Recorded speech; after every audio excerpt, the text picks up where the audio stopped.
All right, this is Christina Stacia again. My website is christinastacia918.com. This is recording Listen Next 783. 783. You can find me on Podbean. You can find my podcast that's named Speaking to the CIA, and you can find this recording there. Or you can find it on my website, or you can find it on YouTube. Just type me in, Christina Station 918. My newer, like the last 10 or so, maybe 10, 20 recordings, we'll say around that range. I still haven't updated my Spotify, but it's not that far behind. So, okay, so carrying on. Okay, in the last recording, I said Alexander is one of the names I decoded. Okay. Oh my God, there's just so much decode. I decode so many of our ciphers. So I got that confused with Anderson. So Anderson, I know, is one of their names. Okay, so one of their last names. Now, Alexander is important for obvious reasons, the all code behind Alex. But I meant to say Anderson. So, okay, and so because of all of my friends growing up all my life. Okay, so because she's stalking them all. Because they're like, oh, look, there's a little mini me. No, you're stalking my friends and family. That's what Jean does. That's what Jean does to me. She calls me your mini me. No, I have no relationship to you, Jean Roberts. You are my dad's ex-girlfriend. Okay, so anyway, what I want to talk about is, this is going to be a whole bunch of different stuff, but it's just more that I need to get up online. So, okay, so it's going to be like loose ends. So, and then 2 more crimes to report. So, okay, so in the last couple of recordings, somebody said I decoded. Also, I decoded something about, I don't remember what it was in reference to. It's in one of my previous recordings, in the recent ones. And then somebody said Tigger is in that to me, which I already know she uses Winnie the Pooh as a theme. Oh, I remember the bounce thing. Okay, so Tigger is actually my mom's favorite character in Winnie the Pooh. But anyway, Tigger has that springy tail. It bounces. Okay. So then people were showing me in my brain Tigger's tail is a can. So they're saying it's a reference. She's using Winnie the Pooh as a future sign of terrorism. So it goes all the way back from my childhood in the 70s, is one of the examples also of her, oh my gosh, I'm so tired. The snake terrorism. Because you know how they have those prank things? And prank things were big when I was little. I don't know if they're that big anymore, but when I was little, like when I was a kid in the 70s, people lived for like prank stuff. I don't think that they have that anymore. Even into the 80s when the Spencer's came out in the mall and they had all that prank stuff. And I mean, even when I was like little in the 70s.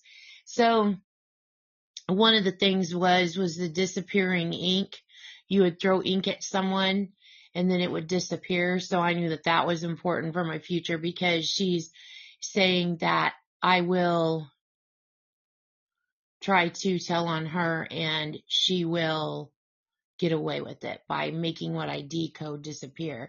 And I literally think when I lived in Slidell, she was like lifting ink off my paper, and my ink pens would suddenly, I decoded a lot. So I went through a lot of pens decoding her terrorism, but she would literally, like, I don't know how she did it. She would literally break in and she probably just exchanged the ink tubes on the pens, because the ink tube, like in a pen, would be full, and I come home and the ink tubes would be like all empty. She probably just exchanged it. So anyway, so you know the cans, you have the old prank cans, you open the can and then the snakes go and go springing out. And then also the rattlesnake eggs, where it's like a rubber band tied up inside a little envelope, and you open the envelope and it goes and it rattles inside the envelope. Okay, so that's a sign of future terrorism, which that would go with Jungle Book and all of that. So anyway, also another thing that somebody pointed out to me was, you know how she has the wine bottle that I decoded, and on it she put in like little like glitz letters or whatever. I love me some Drum Major. And then I decoded all of that out, like 2 or 3, 4 pages. Okay, so you have to see all podcasts. Anyway, somebody else pointed out that, okay, so her name is Jean. So she was referring to her wine bottle as Jeannie, which I've decoded that before.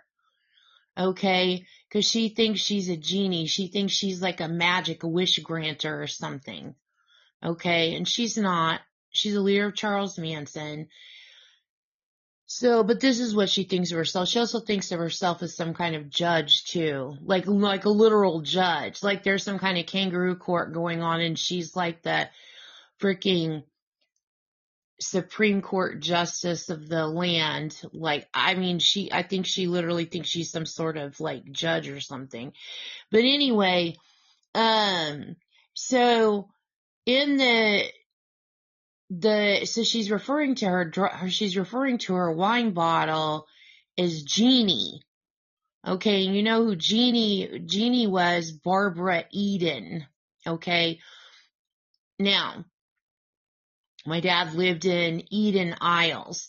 So Jean Roberts, I think, is doing a couple different things here. She's stealing you know how she loves to stalk Wilsons. She's stealing my family's name, for one. Okay, and then on that wine bottle, I also decoded her claiming that she was married to my stepdad, Jeff Cook. And I'm like, that's insane. And I was told in mental telepathy when I lived in Oklahoma City that no, they're not married. She's literally stalking the shit out of my entire family. But there's no telling who she's told she's married to my stepdad, Jean Jernigan Roberts. She also says she's married to Mario's uncle Shorty. She'll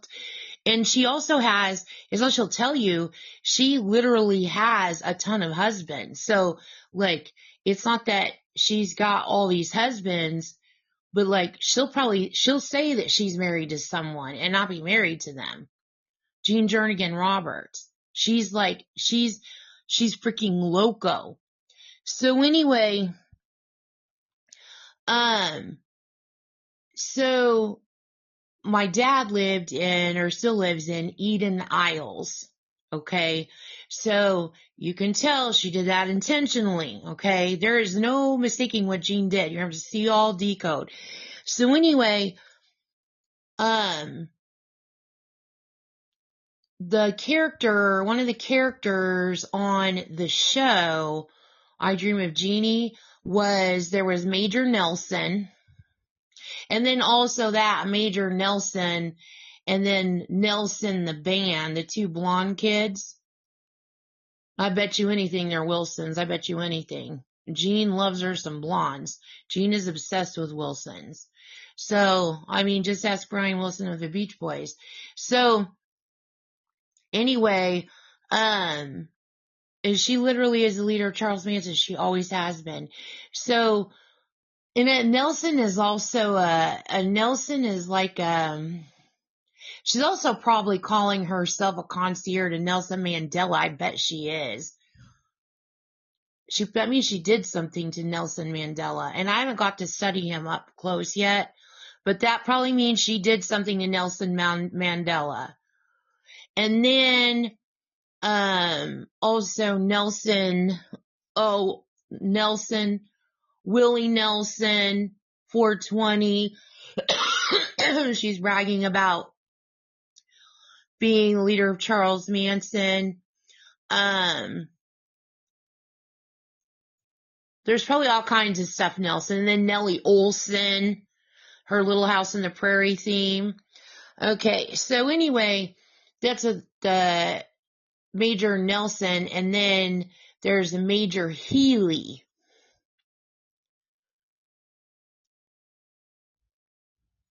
Now, back to the Charles Manson murders. Jean Roberts committed those murders with her Charles Manson occult. So back to the original Charles Manson murders.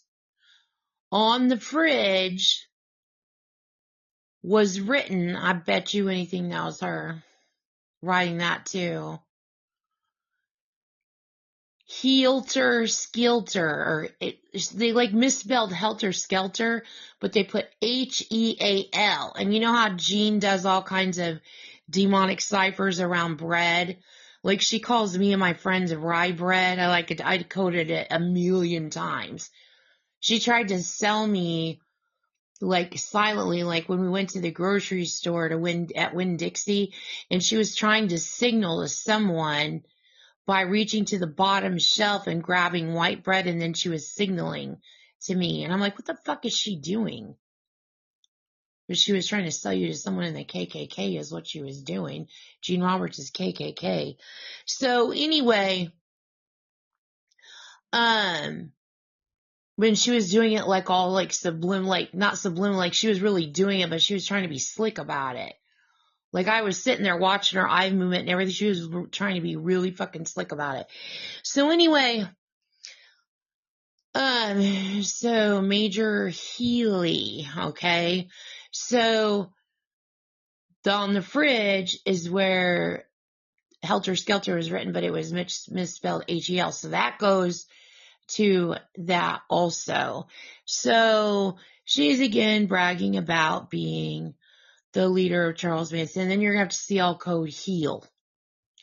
Okay, so also, she's also bragging about, because who was popular in 1986? I already talked about this in a previous podcast. I was decoding more of Jean Jernigan Roberts, Mrs. Robinsoning of Me and My Friends in Chicago. But who was popular of the Chicago Bears? The Refrigerator. And then Refrigerator Jones, and then you're right back to 420 Jonesing. That's an old phrase. And then she was probably using Jonah and the Whale, and she's probably using Ishmael. I mean, Jean Jernigan Roberts is a terrorist, a child abuser, and a child trafficker. Anyway, but I wanted to point that out with the Major Healy. And also, when I was living with my dad in Chicago in 1986, he was a major in the Marine Corps at that time. Okay, and then also someone else also pointed out in this same topic that this also, remember he was saying apocalypse and all that, which I know it's all apocalypse. It's all like Jean Roberts and her Manson occult, like, because they want to like supersede God. So like they want to bring on an artificial apocalypse that is real, which would lead to a real apocalypse. So anyway, which is what they've been busy trying to do. But then someone pointed out to me also the statue of David. So the bottom of the foot, so then you have your heel. So that all goes together. So that shows you like all that is all connected. This is Jean Roberts' Manson occult terror plot, like heavily, even more so on top of what I've already decoded inside the original Charles Manson murders. So, okay, so I want to switch subjects. So, one of my roommates was watching a show. I can't watch crime shows. I can't. I sit down to watch them, and instantly I know in a second whether Gene Robertson or Manson Nicole committed the crime or not. So, like, I avoid watching crime shows because it's.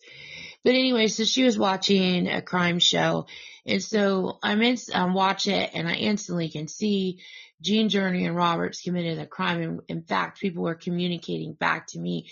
We know, look at all the video of all the crosswalks on the TV show. We know that Gene Robertson or Manson Nicole committed the crime.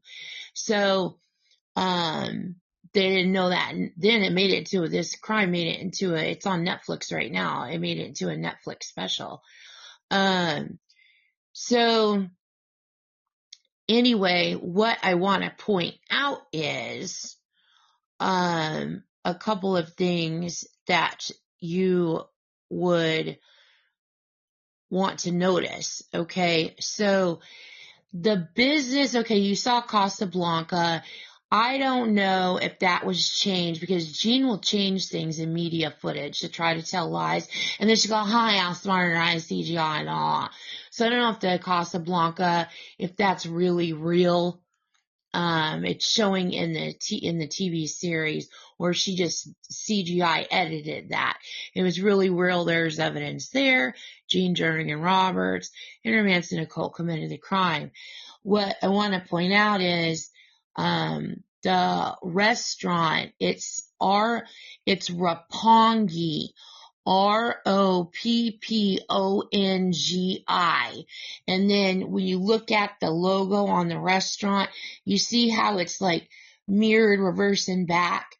And when I was decoding, she does her whole mirror stick, but, when I was decoding crimes that Gene Roberts had committed when I was still living in Slidell, I was picking up on all of her patterns, and I was first learning these cipher exchanges, and I could see it was like, those little puzzles, the little kid puzzles where it's like a grid of letters, and then and there's one square missing, and then you can slide and sometimes they put pictures on them, and you can slide the little squares around, and then you can spell out something, or you can solve the puzzle by sliding the little plastic squares around on the thing.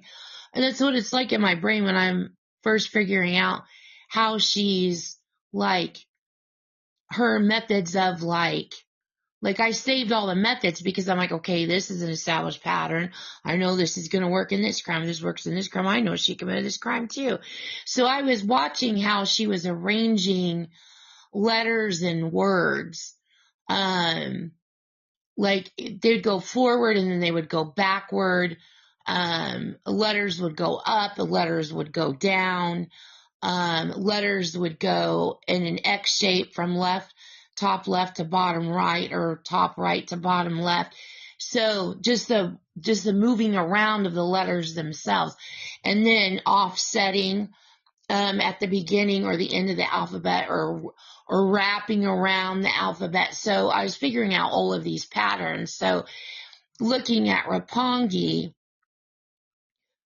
it's showing the forward and the forward and the backward. So it's like looking at the word race car. The race car is the same forward and backward. It's like a mirror effect is how it's set up. And then also the word pong, and then also the word rope is in there. So this was about Lucy Blackman, a 21-year-old British woman, vanished in the Rappongi district of Tokyo, Japan on July 1st while working as a hostess.